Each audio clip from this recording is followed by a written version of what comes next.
pasensya ka na. Tinapos ko pa kasi yung meeting namin ni Attorney Avalos tsaka ni Alma ng kliyente. Ayos lang, Lilet. You're worth the wait. Ha? Ha? Hindi, wala. Sabi ko, ready ka na umalis? Gusto ko na kasing malaman kung ano yung sasabihin ni Sabrina tungkol kay Attorney Alon. Okay. Tara.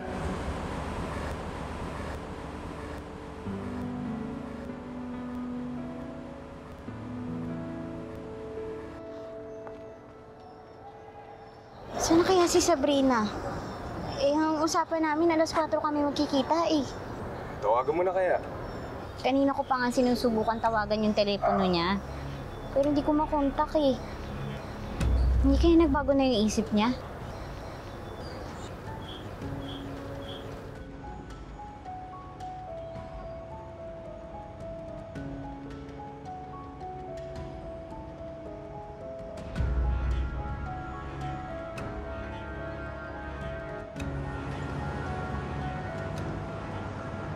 Manong, dito na lang ho. Saan kaya sila, Attorney Lilet? Ako, dead bat pa. Manong, pwede bang cash? Pwede naman po, ma'am. Oo.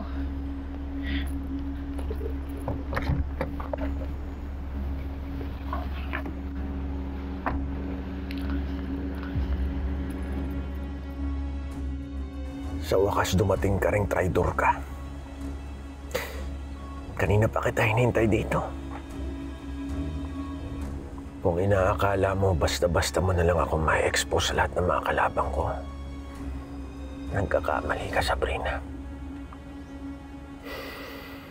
Alam mo, ikaw sinayang mo lahat ng pinagsamahan natin eh. You know, you should be there until the end, reaping all the fruits of my success. Kaso,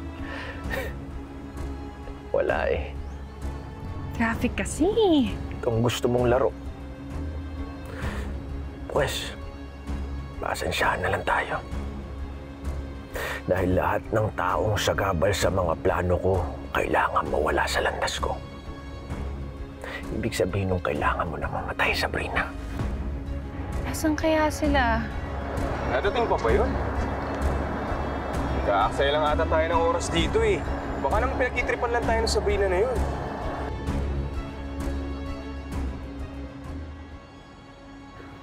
Attorney Lilet! Ayun na pala siya eh.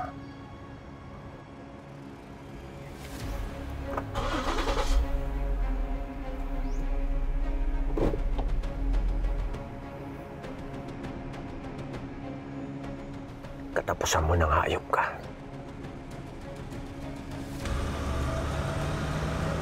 May sasakyan! Mababangga siya! Sabrina! Sabrina!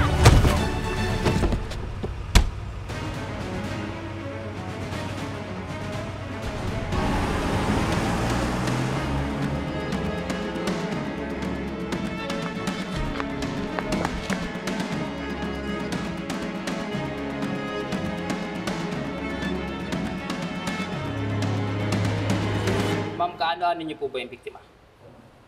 Dati po siyang sekretarya dun sa pinagtatrabahuan ng kapatid ko. May usapan po kami na magkikita kami, pero nung patawid na po siya, bigla na lang po siyang binunggo ng kotse. Natatandaan niyo ba kung anong uri ng sakyan na sumaga sa biktima? At nakuha niyo po ba yung plate number? Kulay itim po yung SUV na nag-hit ng Grand Prix Sabrina. Pero hindi ko nakita yung plaka. Sir, baka pwede niyo pong i-check yung CCTV sa malapit na park doon. Baka sakali pong may makuha tayong clues na makakapag-identify dun sa suspect. Nag-reach out na po kami sa security office ng park para mag-request ng CCTV recording. But unfortunately, sira daw po yung CCTV camera na nakatutok na sa aksidente na pinangyarihan. Wala ho bang testigo? Baka may ibang naka-witness sa aksidente bukod sa amin. Sir, ongoing po ang paghahanap namin ng ibang testigo para makatulong sa investigasyon. But as of the moment, wala pang ibang witness na nagkakang forward.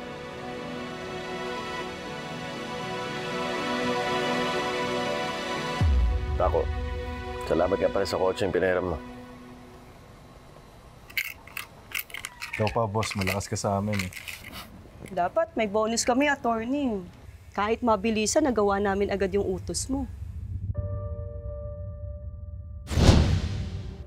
Ano, boss? Timbrehan mo lang kami kung ililigpit na namin yung ex mo. O, boss. Bigyan mo lang kami ng go signal. Kami bahala ni Paco doon, di ba? Hindi na.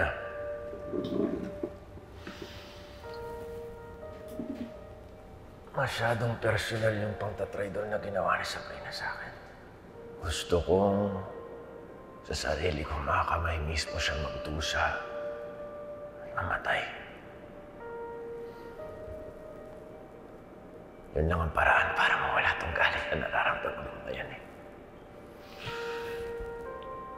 Kaya walang dapat ibang gumalaw sa kanya kundi ako lang.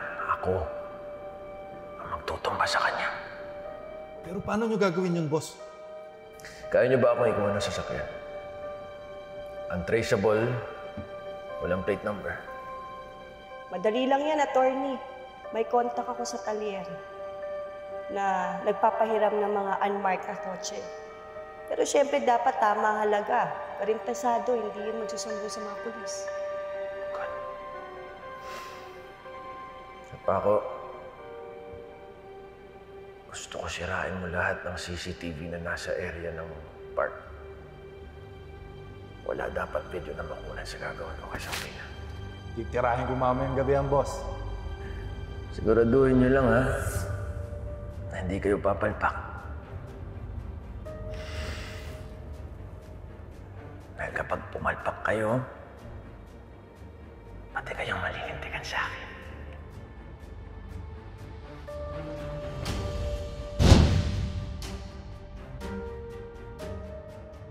Ibang klase ka palang magalit, attorney, no? Hindi ko akalain na kaya mong gawin yun. Yun ang problema sa mga tao. Porket lumpo ako, masyado nilang minamalit ang mga kaya kong gawin. Kaya malas na lang talaga ang taong kakalaban sa akin. Dahil kayang-kaya ko silang itumba. Kagaya ng traitor na Sabrinang yun.